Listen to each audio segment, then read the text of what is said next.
7 hours single plate നമ്മുടെ T110 കിട്ടുമെന്ന് പറയുന്നുണ്ട്. പക്ഷേ എത്ര അവേഴ്സ് നമ്മുടെ T200 ലൈറ്റിൽ കിട്ടുമെന്നുള്ളത് എവിടെയും തന്നെ മെൻഷൻ ചെയ്യില്ല. ഉറപ്പായിട്ടും 7 to 8 hours ഇവിടെ നമ്മുടെ T200 ലൈറ്റും കിട്ടാൻ ചാൻസ് വളരെ കൂടുതലാണ്. രണ്ടിലും എന്തായാലും ഡ്യുവൽ മൈക്ക് വിത്ത് AI നോയിസ് ക്യാൻസലേഷൻ തന്നെയാണുള്ളത്. അത്യാവശ്യം നല്ല ഒരു മൈക്ക് ക്വാളിറ്റി തന്നെയാണ് ഇതിൽ കാണാൻ സാധിക്കുക. എനിക്ക് തോന്നുന്നു T110 കുറച്ചുകൂടെ ഒരു പടി മുന്നിലാണ് നമ്മുടെ T200 ലൈറ്റ് എന്നാണ്. എന്തായാലും നിങ്ങളുടെ അഭിപ്രായം, നിങ്ങളത് ഉപയോഗിക്കുന്നെങ്കിൽ വീഡിയോയുടെ കമന്റ് ആയിട്ടാണ്.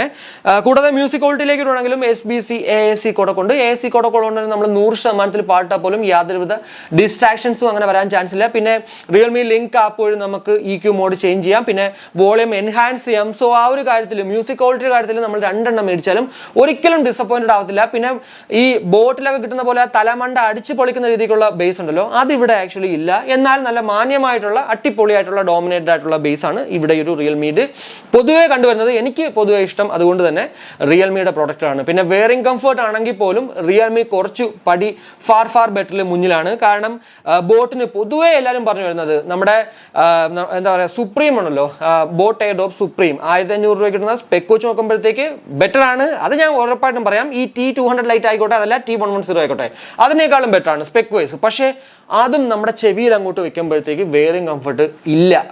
എനിക്ക് ആക്ച്വലി ആദ്യമൊന്നും ഭയങ്കര വലിയ പ്രശ്നമായിട്ട് തോന്നിയിട്ടില്ലായിരുന്നു. എന്നാൽ കുറച്ച് കൂടുതൽ നേരം വെക്കുമ്പോഴത്തേക്ക് അതുണ്ട്.